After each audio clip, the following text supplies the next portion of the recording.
love Nettie. I'd never cheat on her." "Yeah, well, that's what I told her." He rolled to his feet, checking his nose, relieved to find it wasn't broken. It just felt that way. "Now, if you don't mind, I have better things to do than solve your marital problems." Pug just grinned. "She really thought I was cheating? She was jealous?" "Yeah. So why don't you go home and show her how much you love her? You might use some of that energy you're wasting on me for a better purpose." Pug's irritating grin widened. "Good idea." The little man started walking, stopped, and turned back. "Sorry about your nose." Ty scowled as he shoved to his feet. "You'll be even sorrier when you get my bill." Pug just smiled. Chest puffed out, he headed for the door.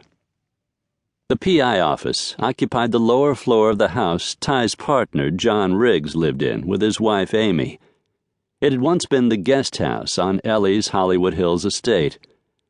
The smaller house had been a wedding gift from Ellie, the silver-haired woman now standing at the bottom of the porch stairs. Remembering she was still there, Ty turned, and Ellie handed him a wet washcloth she had retrieved from the bathroom. "Thanks." Tipping his head back, he pressed the cold cloth beneath his nose, stanching the flow of blood. He tried not to look at the blonde, who was still grinning, digging a pair of dimples into her cheeks. "I see you had a little misunderstanding with Mr. Calloway," Ellie said dryly. At 71, she was still pretty, still kept a trim, athletic figure. She lived in the big house up the hill, and her mind was as sharp as the day she was born. "I guess when you referred his wife to me as a client, you neglected to mention her husband was the jealous type." Ellie sighed. "Well, knowing Pug and Nanette for so many years, I suppose I should have said something." Ty grunted. "I suggest you make sure things get straightened out between them." "Oh, I will." She hid a smile as she turned. "In the meantime, I've got another client for you. Tyler Brodie, I'd like you to meet my grandniece, Haley Warren. Haley's out here from Chicago. Her grandmother was my sister." Just to regain a little of his dignity, Ty let his gaze roam over her, starting at the frosted pink toenails peeking out of strappy, high-heeled, open-toed sandals, sliding up a pair of long legs in snug-fitting jeans, across that bare midriff with its glittering belly-button ring, over a set of nicely rounded breasts, to a pretty face, framed by long, softly curling honey-blonde hair. She had big blue eyes and an Angelina Jolie mouth that made him think of dirty sex.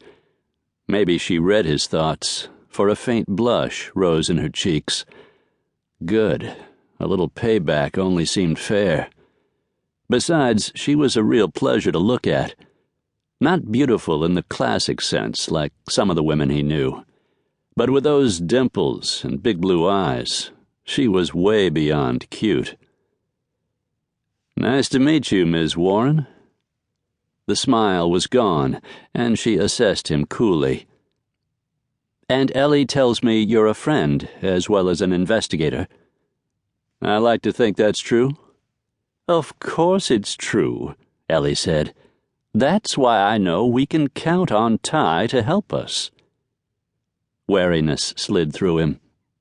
Ellie had a way of bringing him clients who were nothing but trouble. "How's that?" "Well, you see, 3 months ago, Haley's father died when his powerboat exploded." "I'm sorry for your loss," he said to her. Grief flashed in her eyes an instant before she glanced away. "Thank you." "At the time, everyone thought it was an accident," Ellie continued. "A gas leak of some kind that turned deadly. Haley's stepmother doesn't believe it.